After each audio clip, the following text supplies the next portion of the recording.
Sitting at his table illuminated by a small bedside lamp, Robert Francis pored over a map, jotting down notes each time his eyes fell onto some point of interest. It was 10:30 p.m. and he reckoned that, if he set off at 6 in the morning, he would be able to avoid the early traffic and catch the first train to Millingavie before cycling from there, making it to Aberfoyle village in a couple of hours. His itinerary was set and he was filled with excitement at the thought of finally being on holiday. It had been 11 months since he had so much as taken one day off from his work, so the thought of spending 8 whole days cycling through the Scottish wilderness with only his backpack and tent for company was frankly exhilarating. He owned a number of bikes, but for this adventure, he would take his favorite and most trusted one. With a custom paint job reading, "Rob," in large white letters across a frame of black, this was a bike which had never failed him. No bumps, no bruises, not so much as a punctured tire. In the morning Robert woke filled with excitement, starting the day with purpose. Negotiating the little traffic there was in the city with glee. Before he knew it, he was hopping off of the train in Millingavie and making his way along quiet country roads towards Aberfoyle. Scottish summers are notoriously unpredictable and it was colder than Robert had expected, but he did not care. As he made his way through the open countryside, passing the occasional car or rural household, a smile crept across his face. Cycling was his passion and Robert was in his element. A couple of hours passed as the sparse yet rolling green hills soon gave way to a more imposing and altogether impressive setting. Slight hills soon became domineering mountains, pockets of woodland soon gave way to thick and visually impenetrable forests, and wide open roads soon made way for their narrower, and less trodden counterparts. It was not long before the welcome sight of the village of Aberfoyle came into view, flanked on one side by a steep incline dotted with picturesque cottages, and on the other a wide open plain stretching out towards a mountain range in the distance. A childish excitement grew in the pit of Robert's stomach. Aberfoyle was the last evidence of humanity which he wished to see for the next 8 days, and on leaving it behind he would truly be alone, able to relax in the serene beauty of the Scottish countryside. It was now on to Queen Elizabeth Park, one of Scotland's largest nature reserves, and into the true wilderness which it contained.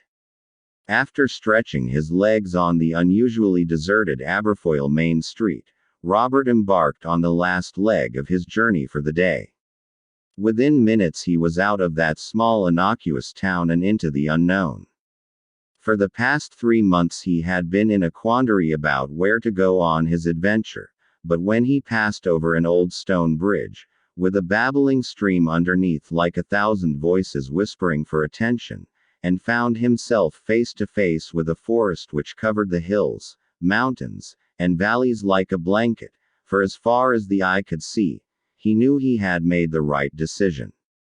A dirt road cut through the labyrinth of trees and it occurred to Robert that as he cycled further into the reserve, the sun seemed to diminish with each mile, blocked by the huge pine trees on either side as if light itself was an unwelcome visitor. By 6 o'clock the sun was dipping towards a line of craggy mountains on the horizon. It was time for Robert to find a suitable place to camp for the night. He continued onwards, struggling over uneven hills and patches of wet mud, scanning his surroundings for a suitable location to camp in. Finally, he spotted a small clearing in the forest not far from the road. Clambering through some thick underfoot and entangled bushes, Robert managed to haul his bike through the tree line and then into the clearing. It was a small pocket of grass, and several fallen trees were spread across the area, trees which Robert assumed had created the clearing in the first place. After finding a flat patch of grass, he set his tent up for the night, gathering some dry wood nearby which he gleefully turned into a campfire with the aid of some lighter fluid and matches. Building fires was one of Robert's favorite parts of camping in remote areas. He often thought that there was something of the arsonist about himself, but that was a fact he kept only for his trips into the wild, and in any case he loved nature and was always careful not to harm it. Night fell and, unimpeded by the false light of man, the stars shone bright and bold. After a few hours of sitting next to the warm glow of the fire, Robert reluctantly turned in for the night, excited by the prospect of another day's adventure in the morning. In the early hours the fire still smoldered and Robert felt refreshed and rested, more so than he had done for many years. Packing up his belongings and making sure the fire was extinguished, he set off once again. It had rained slightly during the night, but thankfully the road was relatively dry. After cycling for another hour, Robert noticed a change in the landscape. It had become more unkempt, less constrained. The trees seemed closer together and any occasional gaps in the forest scenery were filled by clearings and small fields which had obviously been left unattended for countless years. Robert realized that he had traveled far enough into the forest that he was now out of the reach of even the park rangers who would normally maintain such a place. It seemed as though, beyond this point, the land had been neglected by its carers for some reason.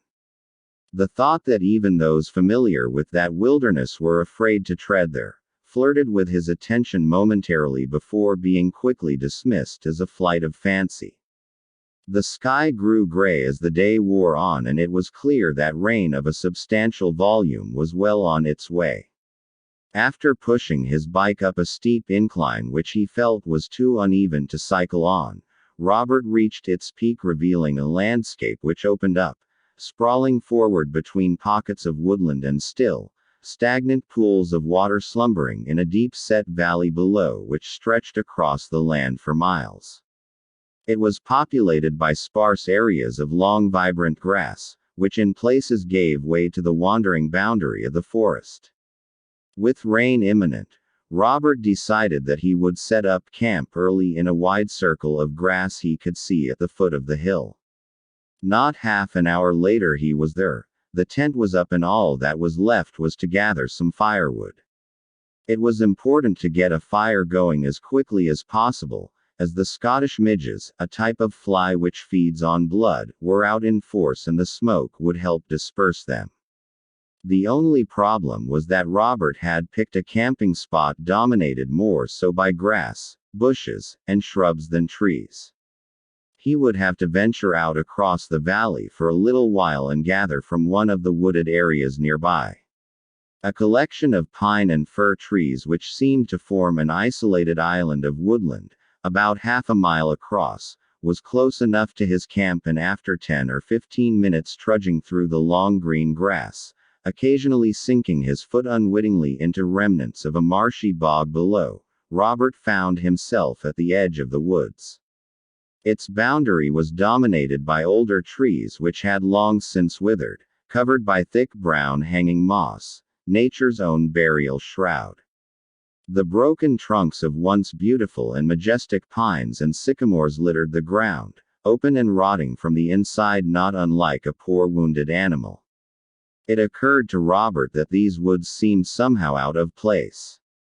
The trees did not belong to the landscape as others did. The long grass which characterized the entire area seemed to thin out and change from a healthy natural green color to a morbid yellow-brown. As this thought ruminated, accompanied by an increasing sense of unexplainable dread, Robert realized that he was looking at a large dead ring of grass which followed the tree line perfectly, encircling that pocket of woodland as if marking the limits of a tomb. On their own in a forgotten part of the world, many would have been cautious of such a sight, but Robert quickly shook off his initial sense of vigilance, finding the area to be an intriguing natural occurrence, and with a bold stride stepped over the woodland threshold into the dim light within. On the forest floor he could see many relics of past trees lying on the ground, but the wood was soaked through as if it had lay for countless years at the bottom of a river, and Robert rationalized that dead wood further into the area would be drier, as the canopy above grew increasingly thicker with each step, sheltering below from the rain. Scanning the floor, Robert looked up and suddenly realized that he had wandered quite far into the woodland interior. Indeed, while it was daylight outside, the woodland trees were now blotting the sun from the sky, and if he had not known better he would have sworn it was dusk. At last he found a collection of broken branches and logs which were dry. Robert knew this was as far as he should go, as it was becoming increasingly difficult to navigate through the trees, which seemed to be growing closer together, their branches often interlinked and touching as if trying to keep those inside from escaping. What a silly thought! Robert smirked to himself. It had started to rain, and although he could hear the drops of water pelting off of the leaves above, his surroundings were perfectly dry. It made sense to make his way back and get a fire started as soon as possible, because once everything was wet, it would prove increasingly difficult to do so. He quickly gathered the last of the wood up into his arms, but just as he turned to leave and follow his own tracks on the pine-covered floor out of those unnerving woods, something caught his eye. Several feet away, obscured by a ring of trees particularly close to one another, appeared to be a strange arrangement of stones on the ground. Robert being Robert, he just had to investigate. After clawing his way through a net of branches, he found himself staring at what looked suspiciously like a grave. Hundreds of uneven gray stones the size of a fist, and some substantially bigger, had been piled on top of one another about 3 feet wide, 7 feet long, and a couple of feet off of the ground. It looked as though a mourner had marked the resting place of a body. A shudder crept up Robert's spine as he momentarily experienced a feeling as of being watched. He soon abandoned this frightened state when he noticed that lying around the stones was a collection of randomly scattered belongings. Several empty beer cans lay strewn on the floor, a jumper covered in rotting leaves sat on the ground, while a sleeping bag, scraps of newspaper and even some old food cans betrayed the grave for what it really was, someone's campsite. Robert breathed a sigh of relief and surmised from his surroundings that a few students had probably come here in the summer, got caught in the rain, moving into the woods to remain dry. The stones were probably just placed there out of boredom, or even as a prank to creep out any passer-by in the future. University summers really were great, Robert thought, casting a fleeting eye back to memories of summer trips with his friends. One thing about the stone configuration, however, intrigued him. Sticking out between two plain gray rocks on the side of the pile was a stone which appeared to be markedly different from the rest. Triangular in shape, it was wider than a human hand, smooth in places and not dissimilar to black marble, tapering off to a dull point at one end. Before he really considered it with any degree of scrutiny, Robert dropped the firewood, bent over and tugged at the stone. It felt polished and cold in his hands, but it seemed to not wish to leave its home, wedged as it was so tightly amongst the other rocks. Growing slightly exasperated, Robert wrapped both his hands around the stone and finally, with an exerted judder backwards, it was free.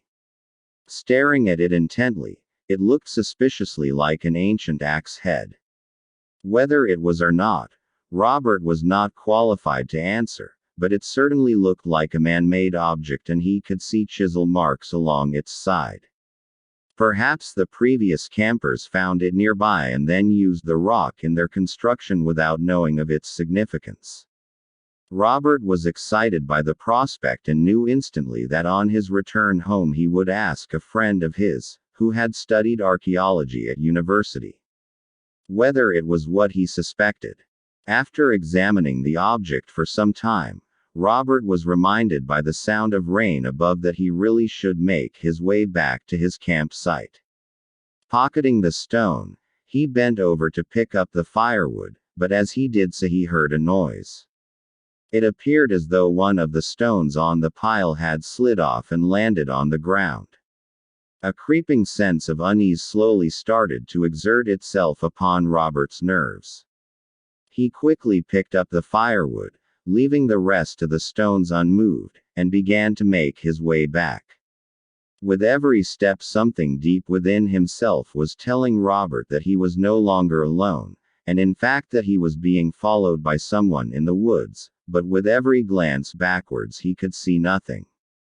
A few times he even fancied that he heard the sound of twigs and pines cracking underfoot, but again no one was there. Breathing a sigh of relief, the tree line came into view, and Robert was filled with delight knowing that in a few moments he would be back out in the open. But just before he reached the periphery of the woods, he heard a crack again. This time it was definite, it was louder than before, more pronounced, and accompanied by the hairs on the back of his neck rising in unison. He was convinced that someone was standing just a few feet behind, staring at him. Caught between the fear of knowing and the fear of not knowing, Robert finally turned around slowly. Yes, there it was. He saw it. Only for a moment, but he saw it. A shoulder or arm, something disappearing behind a tree nearby. Robert's mouth grew dry, making it difficult to swallow, and his heart started to thud deep within his chest. He began to backpedal slowly, hoping that he would not trip on an unseen root or weed on the floor, leaving him vulnerable on the ground. With each step the forest grew lighter, and as he neared its edge the light from outside bathed its interior in a bluish hue. He did not take his eyes off of the large sycamore trunk where that shadowy figure seemed to be hiding. Not for one moment. It was peculiar, but an overpowering sense of safety out in the open dominated his thoughts. Normally a person feels exposed and vulnerable in the open wilderness, but not Robert, at least, not in that situation.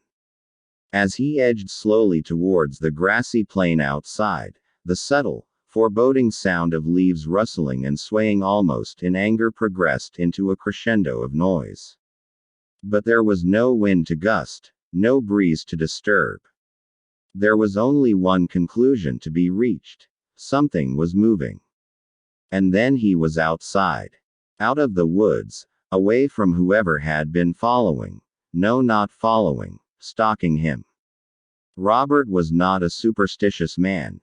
You could not afford to be when camping alone in such remote locations, as the mind tends to play tricks twisting the benign sounds of nature into something much more malevolent, but regardless he did not wish to stay around long enough to find out who his unwanted companion in the woods had been. Dropping all but the sturdiest piece of wood, which Robert reckoned would make a good makeshift weapon, he ran as fast as he could towards his own camp. All the while glancing back at that strange island of trees, surrounded by dead grass. But nothing emerged from within it. Arriving at his tent, out of breath and agitated, Robert packed up his belongings as quickly as possible, carrying his bike up a hill and back onto the dirt path. Waiting not one moment longer, he cycled hard and fast, hoping to put as much distance between himself and that place and its strange resident, before finding somewhere safer and more welcoming to camp. The road was now nothing but a single track of mud which covered Robert in a shower of dirt every time his bike sloshed through an uneven depression in the ground. The weather was bitter, unusually so at that time of year, and the rain, accompanied now by a freezing wind, battered his face, making each foot of progress feel like 100. Robert tried to continue onwards for as long as he could, hoping to leave the necessity of making camp until the last usable ray of sunlight, but after a couple of hours the skies opened further and the rain came down in sheets. He had to find shelter, and quick. Robert concluded that he had put at least 15 or so miles of winding, difficult track between himself and that bizarre coven of trees. Regardless of whether it felt enough or not, it was simply impossible to continue due to the elements. On the left-hand side of the path there was a rather steep drop which led down into a large field, but it would not provide the shelter Robert knew he required. To his right was a humble gradient of grass which rose up into another wood. Following his strange experience from earlier, some hesitancy did present itself to him, but he again dismissed this as preposterous and after pulling his bike up through the grass, entered the forest. The torrential rain filtered through the tree canopy and it took a while before Robert could locate a suitable spot to camp. Finding a large bush under several tightly knit fir trees, he pitched his tent there as the area remained relatively protected from the horrible weather outside in the open. Using some dried roots, grass, and twigs from the forest floor, he was able to start a small campfire which allowed him to cook some food while raising his spirits. Night began to close in, and as the wind and rain diminished, the sound of sausages sizzling in a frying pan on the fire provided the first sense of well-being and comfort that he had experienced since the morning. Thinking over his experience in those woods, Robert began to rationalize the events. He had found various belongings in there: a sleeping bag, clothes, food and beer cans. It was obvious now that he had just disturbed a fellow camper. Someone who no doubt became frightened seeing another human being wandering around their campsite in the middle of nowhere. That must have been it. The man, and he was reasonably sure that it was a man from the little he had seen of him, probably hid behind the tree because he was simply scared or unnerved. Robert relaxed into a sigh of relief, but just as he did so he slipped his hand into his jacket pocket.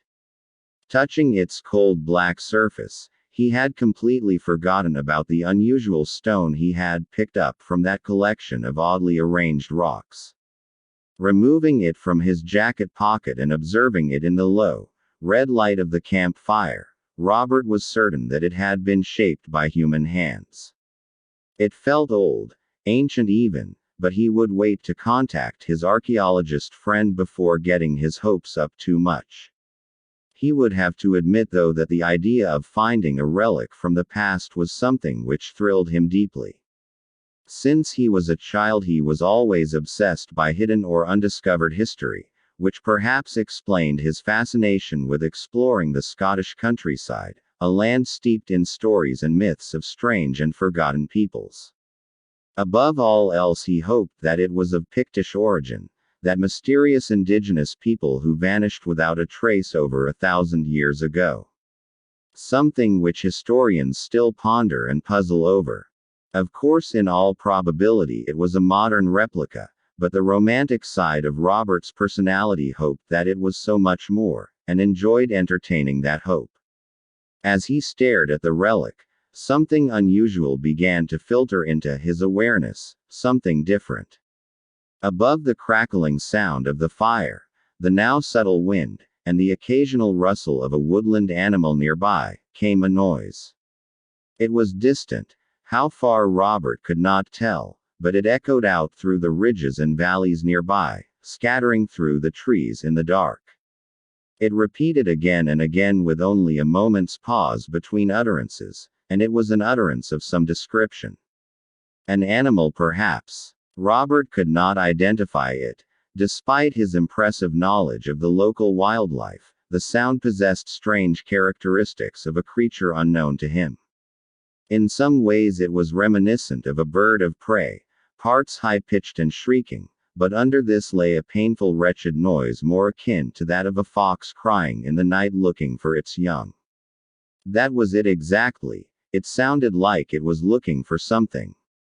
For the next 3 hours Robert lay awake listening to the screeching noise ebb and flow as whatever was producing it moved closer, then farther away. As he eventually drifted towards sleep, the thought occurred to him that the movement of the sound was not unlike that of a search party, yelling and shouting, looking for someone lost in the wilderness, following a distinct search pattern. In the cold light of day the noise was gone, and while Robert had accepted that what had scared him yesterday was simply a timid camper cautious of a stranger nearby, he still could not shake a feeling of impending dread deep from the pit of his stomach.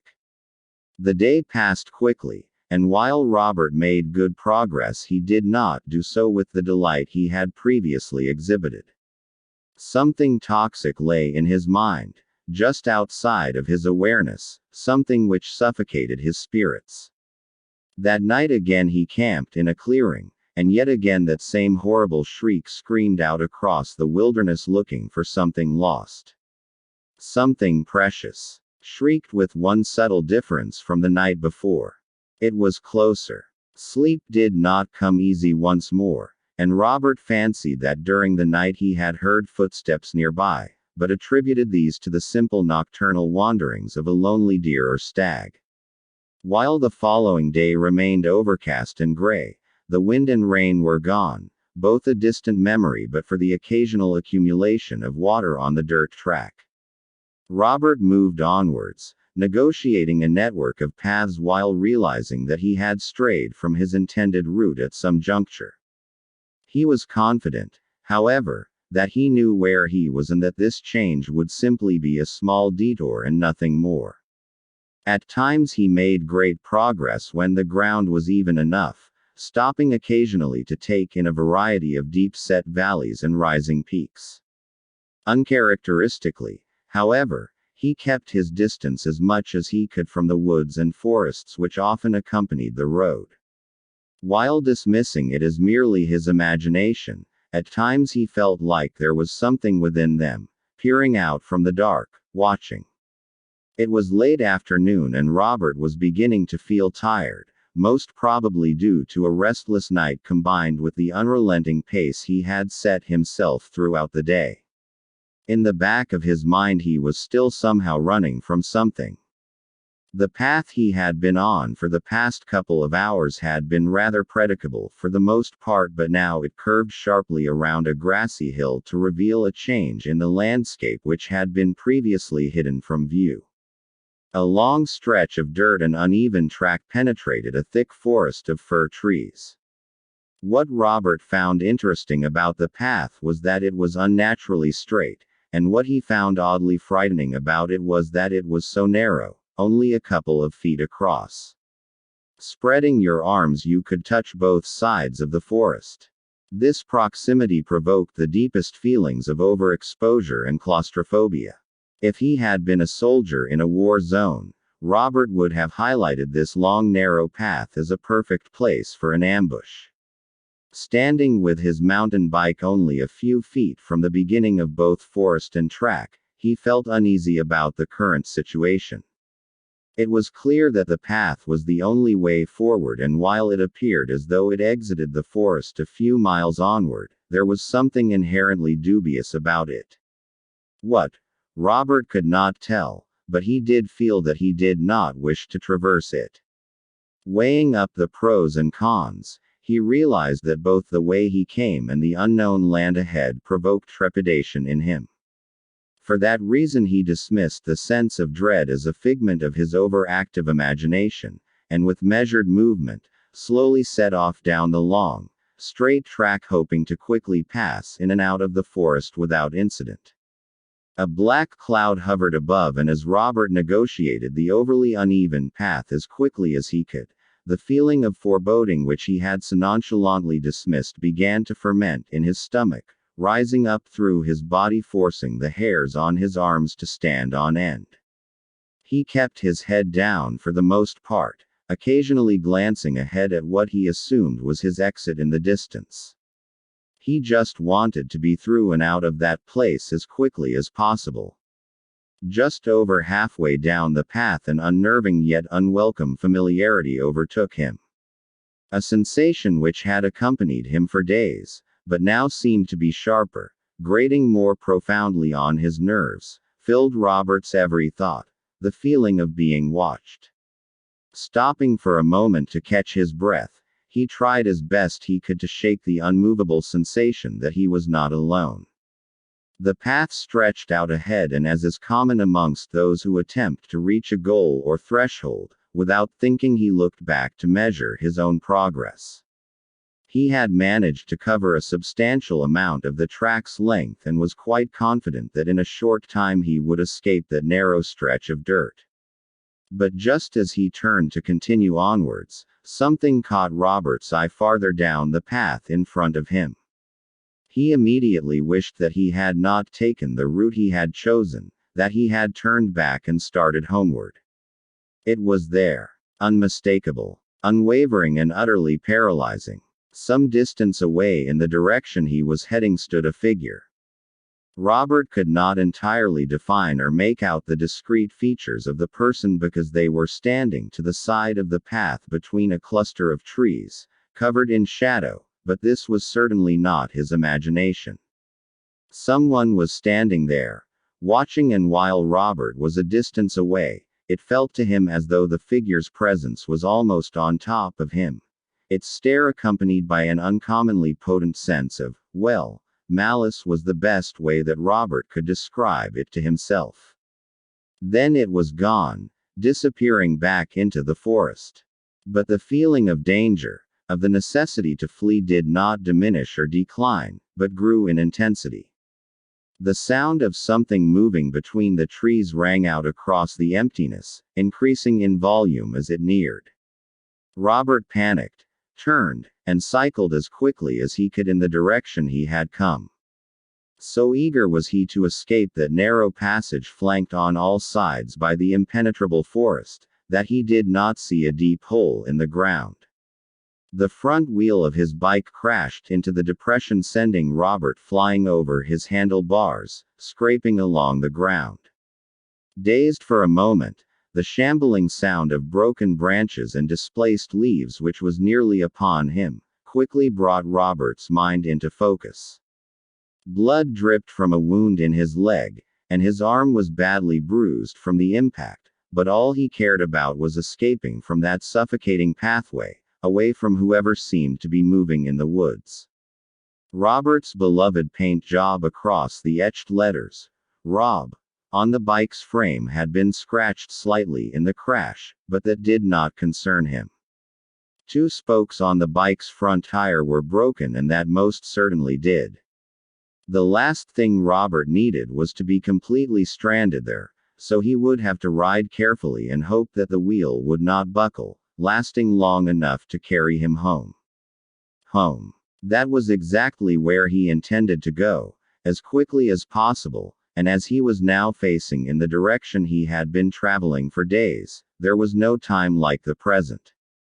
The moving sound in the trees continued, and as Robert carefully, yet at pace, negotiated the broken ground, he hoped above all else that his trusted mountain bike would get him out of there.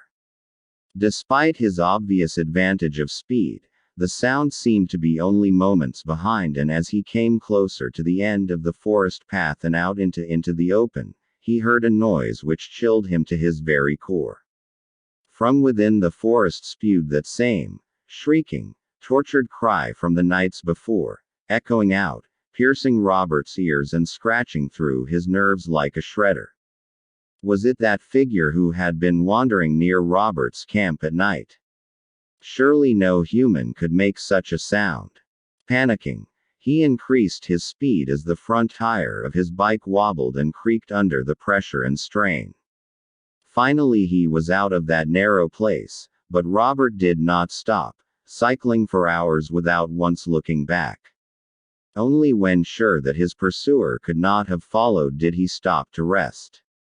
Night was once again drawing in, and now every sound, every smell, every part of what had always made the countryside fascinatingly inviting to him took on a new, ominous, and menacing form. He decided that tonight he would not set up camp. No fire, no tent. Robert was sure that the person following him had been able to do so because of the noise and light which he had made from night to night. It would not be pleasant. It would be cold, wet and uncomfortable, but Robert wanted to make sure that he could not be tracked. There were various paths and dirt tracks in the area that he could have taken, but hopefully this man who was stalking him, for whatever reason he was doing it, would not be able to find him. Robert knew of course that his tire tracks could easily betray his location if his pursuer was smart enough to follow them. The bike marks were obvious. For this reason Robert backtracked slightly off the path in an attempt to confuse anyone following, should the need arise. The worst thing he could do would be to sleep next to where his tracks ended. Finding a large bush with space underneath to sleep, which was satisfactorily far enough from where his tread marks ended, Robert hid himself and his bike for the night with one question on his mind. If this stalker was able to keep up with his progress each day, he must have been using a bike or vehicle of some description, but where were the tire tracks? Sleep did not come at all that night, but around 3 in the morning that wailing inhuman noise did. Moving around the area, searching.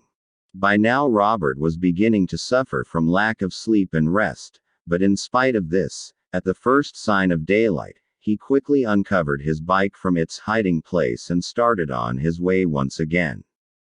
Not one foul noise was heard that day, nor any evidence that his stalker was anywhere nearby. Rationality began to overtake Robert's fear as night once again settled in. He covered much ground throughout the day and had managed to take care as best he could of his bike's front wheel, which bar the occasional creak or groan was performing admirably. Robert concluded after much soul-searching that he had allowed himself to get carried away by the isolation of his surroundings and the, admittedly, unnerving person he had seen in the forest over the past few days. But surely it was preposterous to believe that he was really being followed. Perhaps the individual he had seen was not the same from that strange island of trees. It would make more sense that it was in fact just another camper. Maybe there were a few of them and that explained the noises, and as for the unfamiliar animal screeching at night, it must just be a species of bird in the area which he had never heard before. That night, Robert would set a campfire. He would cook his food, eat well, and enjoy the solitary countryside as he had intended to for such a long time since planning his holiday. After locating a suitable spot in the forest, this is exactly what he did. He cooked on a roaring campfire and sat for hours gazing at the night sky through the branches of the trees above. There were no noises, no strange shrieks, no shambling footsteps in the darkness, nothing.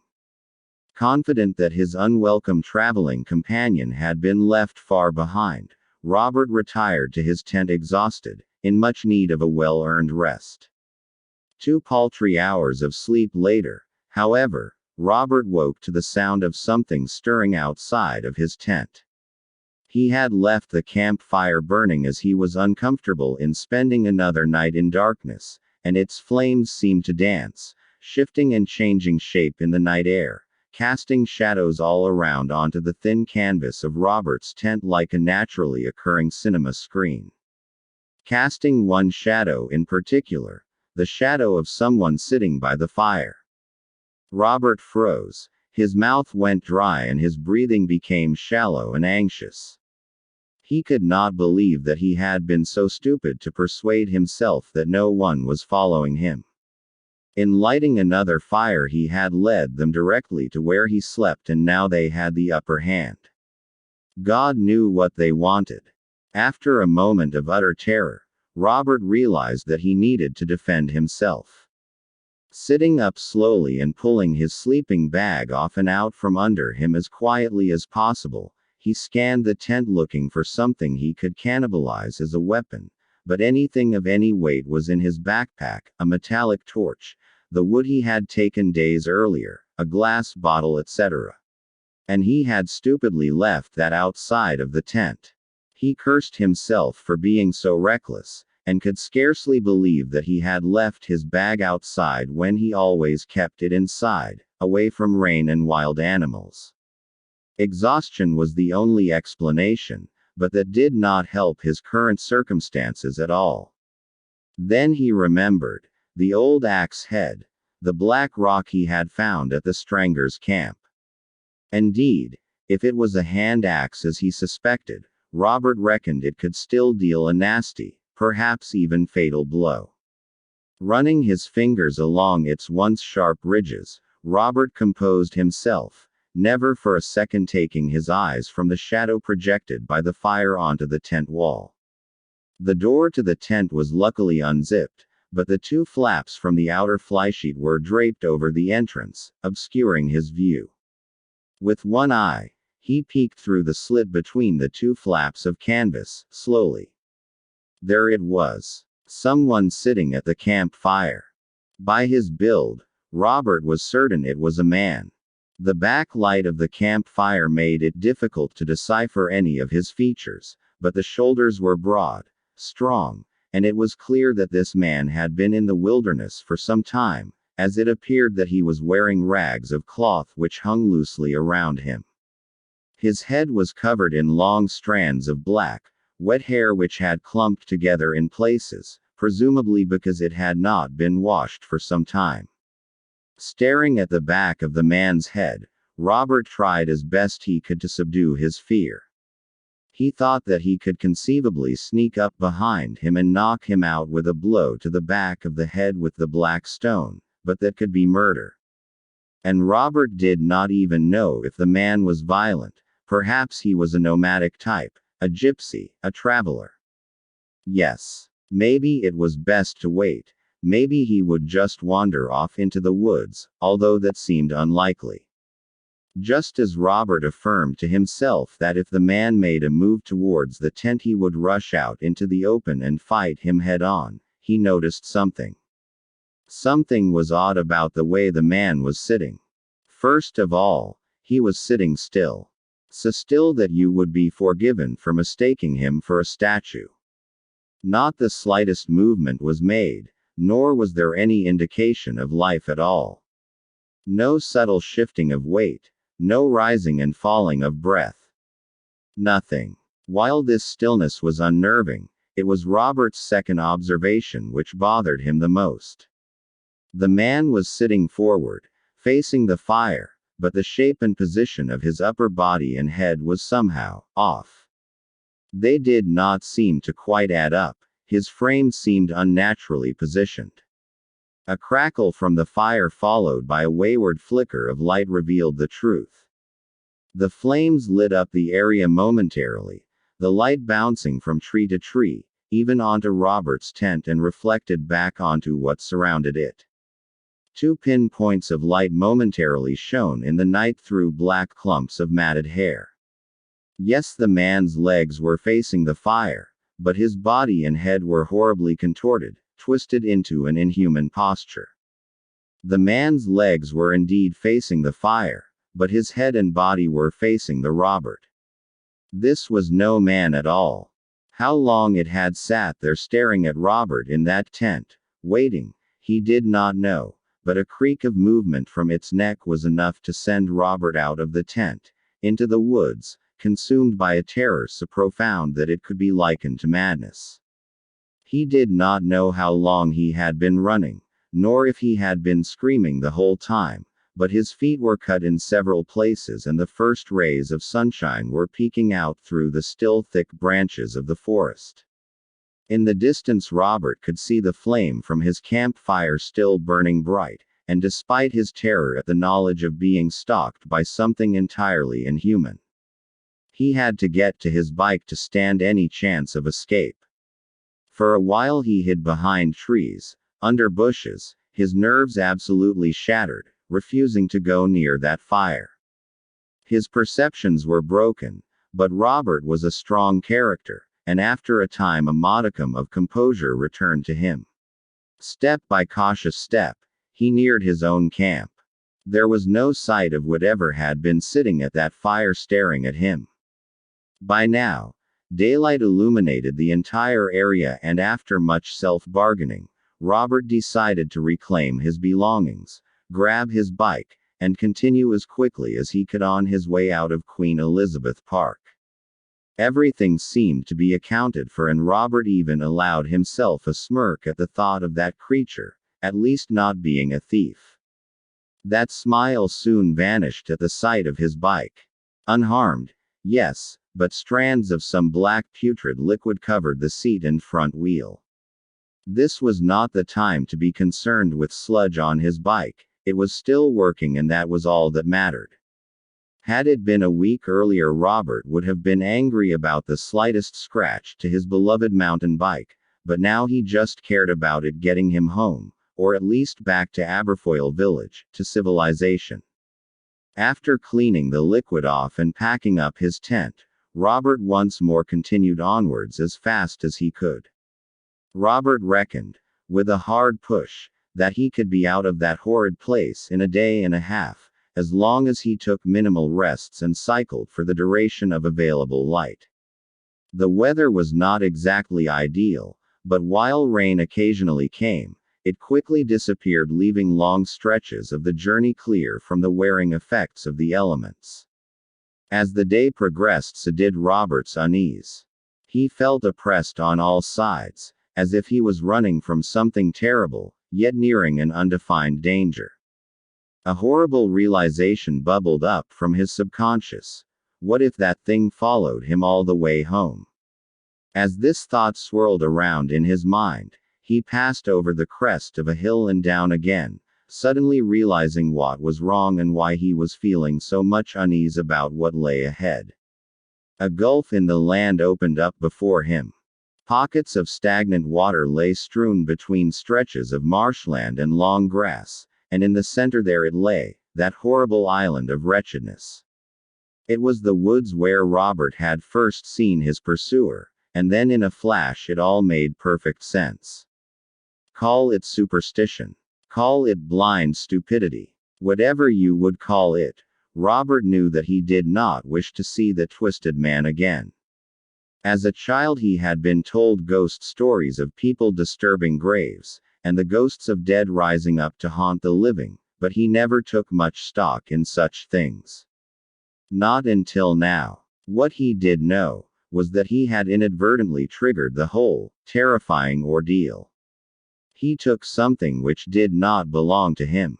After hiding his bike in the long grass, Robert trudged towards that isolated pocket of woodland where what he now knew to be a grave lay, minus one oddly shaped black stone.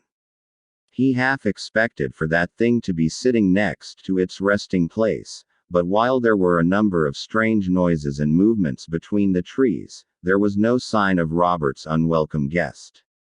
He assumed it was still out there looking for him. Finally, he found the grave, that elongated pattern of stacked rocks and stones. After locating the gap where he had torn the black stone from, Robert wedged it back in as hard as he could. A noise echoed from the other side of the woods and Robert did not wish to hang around to find out what it was. Running as fast as he could over roots, mud, leaves, and fallen branches, he jumped out of that dark place into the open outdoors, filled with a sense of accomplishment and utter relief. It was not long before he was back on the dirt path, moving forward on his bike in search of one more place to sleep for the night, then home the next day. A weight had been lifted from Robert's shoulders. He knew he had unwittingly disturbed something unimaginable, unfathomable, but by returning that which he had taken, he had narrowly escaped what he assumed would have been a terrible fate, death, or perhaps worse. There was no explanation of this feeling of elation and survival. He just knew deep down that he had righted his wrong. That night Robert lay in his tent. It was dark, as he had decided against a campfire, just to be on the safe side. He was confident that he would be left alone, however, and took great comfort in knowing that he was safe, while looking forward to the next day and the comfort of home. That was a funny thought. A man who had always adored the countryside, detesting the humdrum of daily city life, looking forward to a couch, a television, a beer, and a warm bed. Next year he would holiday at a sunny resort, lie on a beach for a couple of weeks, one preferably far removed from his homeland. Robert closed his eyes with a smile on his face. The noise which he had heard outside for so many nights suddenly screeched at a blood-curdling and overpowering volume. Without having to open his eyes, Robert knew. The sound did not come from the woods, it came from inside the tent. Robert Francis was never seen or heard from again. Scotland is old. It has an ancient and hidden history of peoples and places long forgotten, but perhaps some trace remains, isolated and alone in the bitter wilderness. So should you ever wish to wander the hills, forests, or lochs of this old country, bear one thing in mind. If you find a collection of stones heaped together not unlike a grave, and they are surrounded by trinkets of modernity, a sleeping bag, food cans, or perhaps even an old bike with the name Rob etched into it, walk on. Do not look back. Do not touch anything, whether it is an unusual black stone, or a simple piece of forest wood. Above all else, most certainly never take a souvenir, for those who lie in slumber nearby may just take one from you.